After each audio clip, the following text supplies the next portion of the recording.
आज मैं आप लोगों को सी प्रोग्राम का स्ट्रक्चर, जो बेसिक स्ट्रक्चर है उसको डिफाइन करूंगा। कौन कौन सा नेसेसरी पार्ट है सी लैंग्वेज के प्रोग्राम का, जिसको हर प्रोग्राम में हमको जरूर लिखना है। उसके बगैर प्रोग्राम आप कंप्लीट नहीं हो सकता। यानी जो भी नेसेसरी पार्ट है उसको मैं अभी डिस्कस करूंगा। तो सबसे पहले C program structure.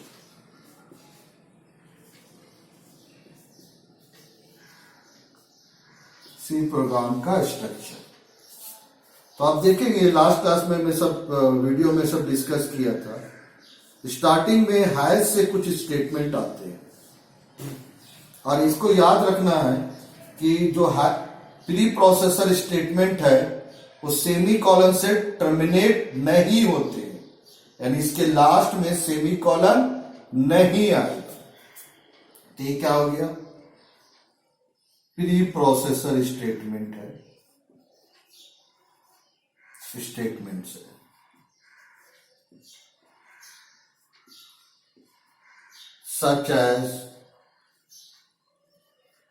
such as include, has include, comma, has defined। Okay, इस तरह के स्टेटमेंट्स आएंगे। और चूंकि स्टेटमेंट हाई से स्टार्ट होता है इसलिए मैं यहां हाइज दे दी हूं। उसके बाद एक फंक्शन जो हर सी प्रोग्राम में आएगा वो है मेन फंक्शन। फिर मेन फंक्शन का बिगिनिंग और इसके अंदर स्टेटमेंट्स आएंगे। इसके अंदर स्टेटमेंट्स आएंगे और each statement terminated bye semi colon. हर स्टेटमेंट क्या होगा? सेमी कॉलन से टर्मिनेट होगा। यह जो मेन फंक्शन है ए कंपाइलर डिफाइंड फंक्शन है, यानी एवरी प्रोग्राम में इस फंक्शन को लिखना ही है। इसके अंदर ही दूसरे फंक्शन को लिख सकते हैं या कॉल कर सकते हैं। इससे कॉल किया जाता है दूसरे फंक्शन को, कंपाइलर डिफाइंड फंक्शन। और हर सी प्रोग्राम में मेन फंक्शन को आप लिखेंगे ही। तो ये क्या हुआ? बेसिक स्टेटमेंट हुआ आपका सी प्रोग्राम का जो बनाया था। ये हो गया लेआउट हो गया। अब लेआउट में जो कैरेक्टरिस्टिक्स है, जो मेन पॉइंट है, उसको मैं वन बाई वन करके डिस्कस कर रहा हूं। तो सबसे पहला point,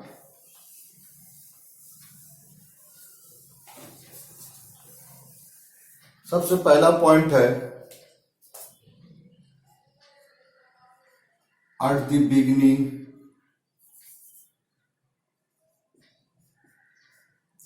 beginning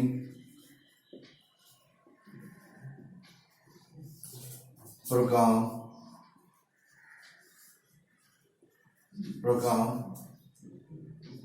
preprocessor statements are written, लेकिन ये भी डिपेंड करेगा अकॉर्डिंग टू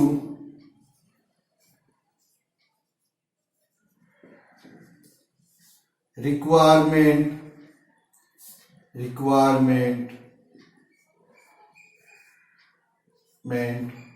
ऑफ प्रोग्राम का रिक्वायरमेंट है कि नहीं। अगर नहीं है तो हम नहीं लिखेंगे।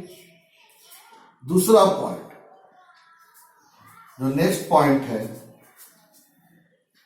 Programme is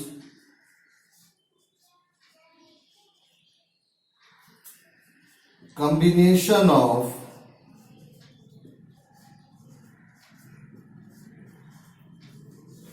one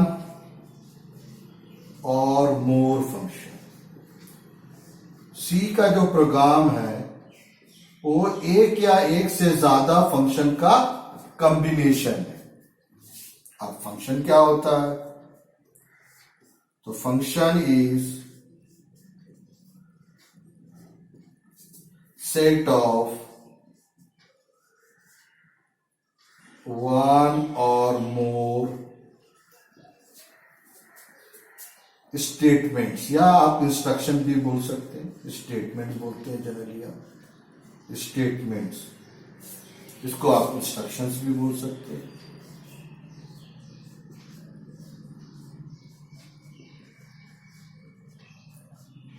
which perform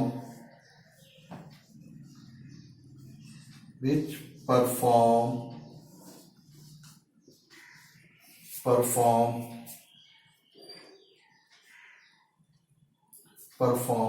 specific operations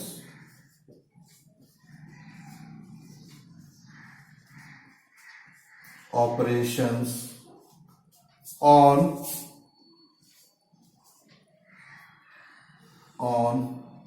given data। ये हो गया, ये वेरी वेरी इंपॉर्टेंट बात है। इसमें एक चीज और स्पेसिफाई कर दे रहा हूं, ईच फंक्शन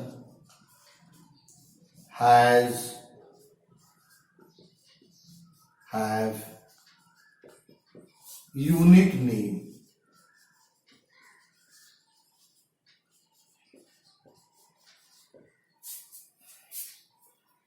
नेक्स्ट पॉइंट, ठीक है, नेक्स्ट पॉइंट 4,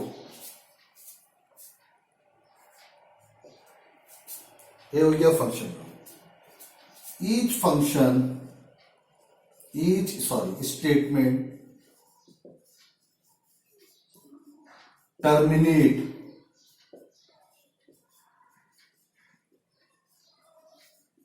with सेमीकोलन। ये क्या हो गया? सेमीकोलन से टर्मिनेट होता है, कॉलन से, इसलिए सेमीकोलन को हम स्टेटमेंट टर्मिनेटर भी बोलते हैं। नेक्स्ट जो इंपॉर्टेंट बात है इसमें, इट इज केस सेंसिटिव। इसका मतलब है केस सेंसिटिव लैंग्वेज। इसका मतलब है जिसको स्मॉल में लिखना है उसको ऑलवेज स्मॉल में लिखना है, जिसको कैपिटल में लिखना है उसको ऑलवेज कैपिटल में लिखेंगे। Next point 6 number, every program must have main function. हर प्रोग्राम में मेन फंक्शन होना जरूरी है, यानी ये एसेंशियल पार्ट है सी प्रोग्राम का। From where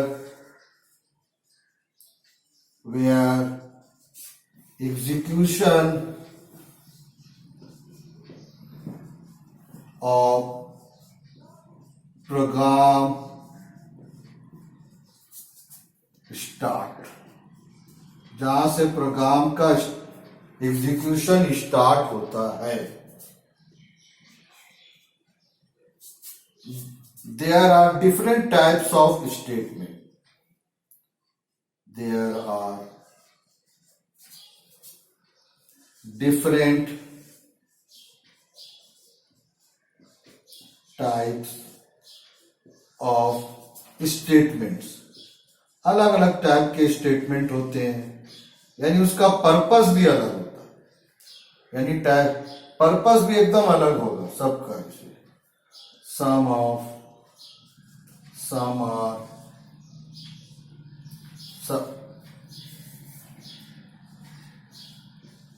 some are declarative statement,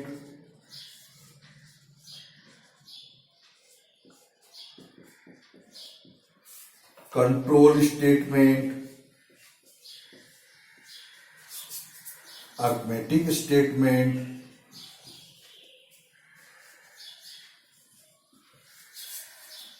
function called statement,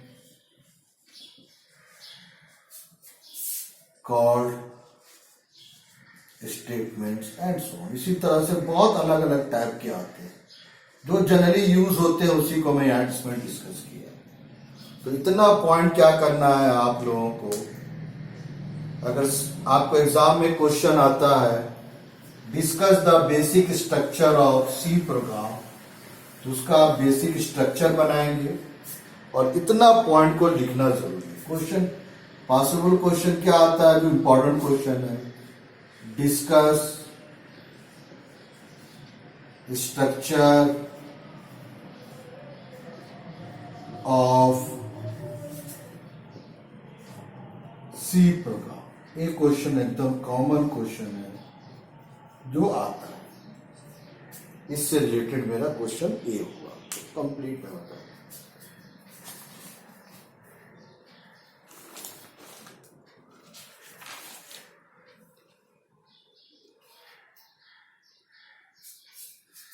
अब मैं डिस्कस करूंगा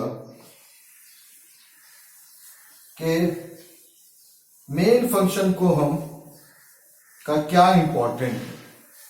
एग्जाम में आता है राइट नोट्स ऑन, ऐसा क्वेश्चन आ सकता है, right note on main function, इस तरह का क्वेश्चन आता है। या क्वेश्चन ऐसे भी आ सकता है, ये क्वेश्चन राइट या डिस्कस, ये मेरा क्वेश्चन ऐसे भी आ सकता है, discuss important of main function. इसका क्या इंपॉर्टेंट है वो भी आ सकता है लिखने। ये दो क्वेश्चन आ सकते हैं, इसका पॉसिबल आंसर क्या होना चाहिए, तो जो मैं भी डिस्कस कर चुका हूं, एक बार और इसको पॉइंट वाइज मैं डिस्कस करना चाह रहा हूं। तो इंपॉर्टेंट ऑफ मेन फंक्शन, पहला, इट इज compiler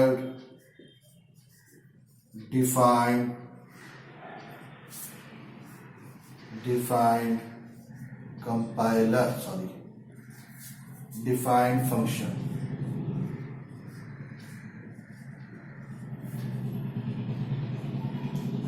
दूसरा जो पॉइंट है, every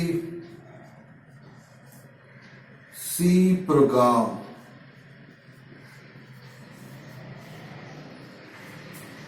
must have main function। हर प्रोग्राम में ये फंक्शन होना जरूरी है, यानी इसके बिना सी का प्रोग्राम इनकम्प्लीट है।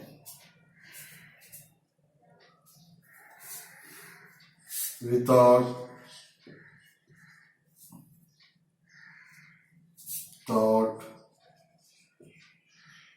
it program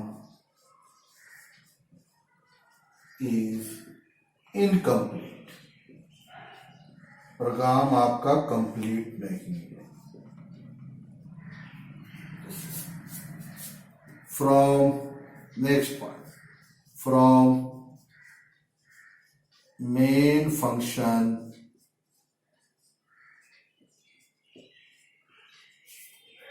execution of program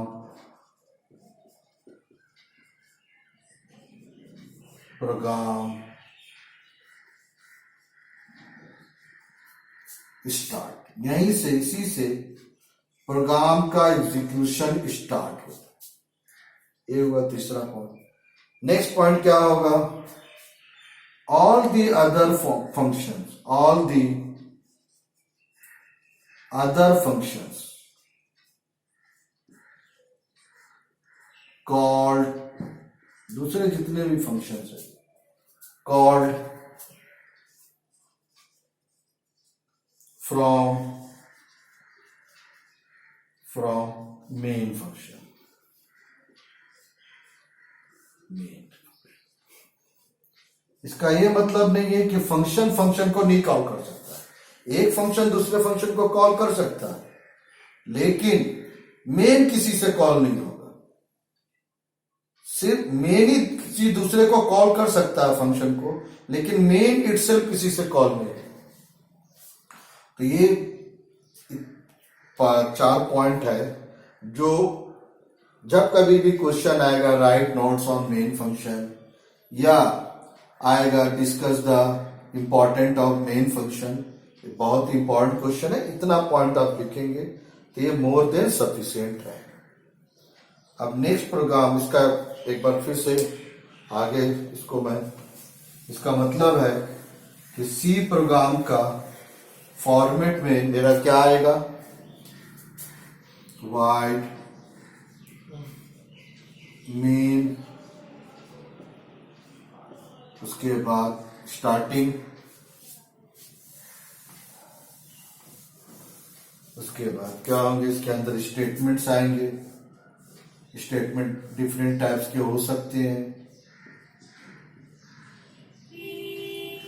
statements आएंगे। और एक प्रोग्राम, तो इस तरह से ये क्या है, आज 2 चीज डिस्कस किया हूं मैं।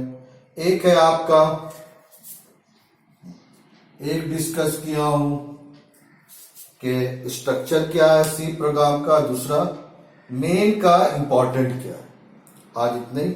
नेक्स्ट वीडियो में अब हम स्मॉल प्रोग्राम लिखेंगे और उसको कैसे एग्जीक्यूट करेंगे उसको मैं डिस्कस करूंगा। Thank you.